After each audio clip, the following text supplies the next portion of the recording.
Picture it. July 19th, 2026. MetLife Stadium in New Jersey. The atmosphere is impossibly tense. It is the 89th minute of the World Cup final. Argentina versus Portugal. On one side of the pitch, Lionel Messi, at 38 years old. On the other, Cristiano Ronaldo, at 41. Both men playing the absolute final global match of their lives.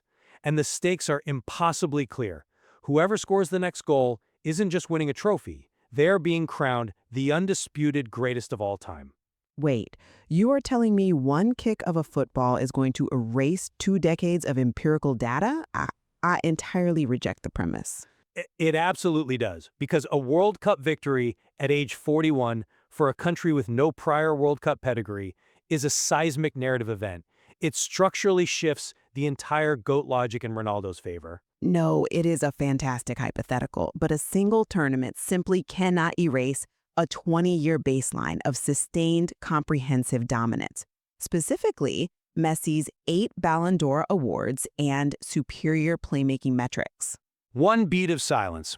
Welcome to What If Show, part of the What If Pod channel. Today's title, the 2026 World Cup and the final GOAT verdict. Let me throw this directly to you. If Cristiano Ronaldo leads Portugal to their first ever World Cup victory against the odds this summer, does that specific achievement fundamentally rewrite the GOAT debate and position him above Messi? Well, before we even address the hypothetical, we have to look at the baseline realities of both players heading into this tournament. Right, let's lay out that setup. We are heading into the largest World Cup in history, 48 teams. 104 matches staged across the vast expanse of the US, Canada, and Mexico. It is a massive physical undertaking. It is. But here's the historical context we have to establish. Because for all his greatness, Ronaldo's legacy carries a core wound. He has a relatively modest 8 goals in 22 World Cup appearances. Wait, really? Only 8 goals? In 22 matches? 8, and here's the fact that actually staggers people. Portugal has never reached a World Cup final. Ever. His deepest run was the semifinal all the way back in 2006. Never reached a final? Wow.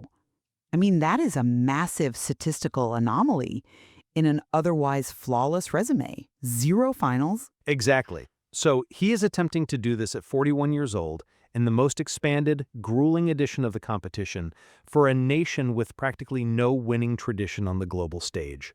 The odds are heavily stacked against him. But here is what people refuse to admit. The case for Ronaldo reclaiming the top spot isn't just rooted in fan sentimentality. It is based on structural logic. We have to look at how this debate was supposedly settled in December 2022.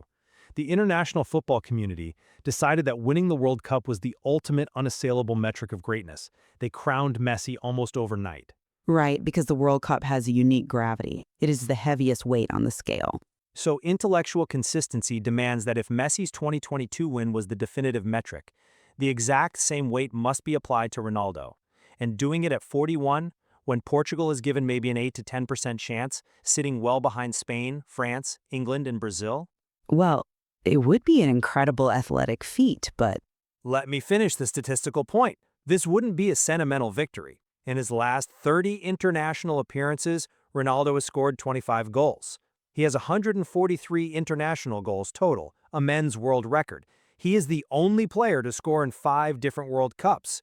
And for the first time, he actually has the infrastructure. He finally has Bruno Fernandes, João Felix, and Rafael Leao orchestrating the play. He has the systemic support Messi had with Di Maria and Martinez. If he overcomes a nation's historical lack of pedigree to win it, that contextual difficulty makes the achievement vastly more impressive than Messi winning with a traditional powerhouse. I'm sorry, I have to push back here. But you are ignoring the physical reality of a 41-year-old playing club football in the Saudi Pro League. That case collapses the second you look at the mechanics of the game. The goal-scoring volume is still historic. 967 career club goals. Volume is not holistic, game-defining dominance. You are bringing up Messi's 2022 blueprint, but you are completely ignoring how he executed it. Messi didn't just score, he defined the actual outcomes of the tournament. 7 goals, 3 assists, the golden ball.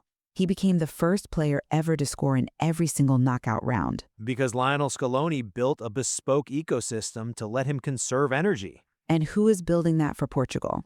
You praise their new depth, Fernandes, Leao, Felix, as the missing infrastructure. But if that infrastructure is what finally secures the trophy, what happens if Bruno Fernandes dictates the tempo? What if Rafael Leao is the one breaking open the quarterfinals with his pace? So you are suggesting Ronaldo might just be a passenger? The passenger risk is incredibly high for a 41-year-old static center forward. To assume he can step out of the Saudi League and dictate a 7-game World Cup campaign in the North American summer heat against elite European midfields, it requires a leap of faith the empirical data does not support. Think about Muhammad Ali in the Rumble in the Jungle. Ali was older, he lost his speed, he adapted. He invented the rope-a-dope. If Ronaldo plays a wise, static target man to draw defenders and scores the clinical tap-in to win the semifinal, that is an aging genius adapting his game. But Ali was fighting one man in a ring for an hour. Ronaldo was playing a team sport over a month. If Portugal wins but Ronaldo is subbed out in the 60th minute of crucial matches to preserve his legs, that case collapses. A diminished role adds a beautiful footnote to a legendary career, but it absolutely does not override Messi's unambiguous role as the central figure of Argentina's run. It does not erase the 8-5 Ballon d'Or gap. The Ballon d'Or is a journalist-voted metric. It is the definitive metric of 2 decades of dominance. Between 2008 and 2023, they held a monopoly interrupted only by Luka Modric.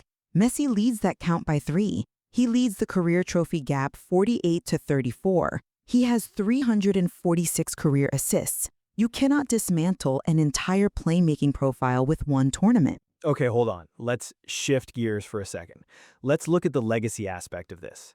Because you are assuming the public consciousness parses out greatness through advanced metrics and career assist spreadsheets. I am assuming analytical rigor, yes. But history tells us sports are driven by human emotion.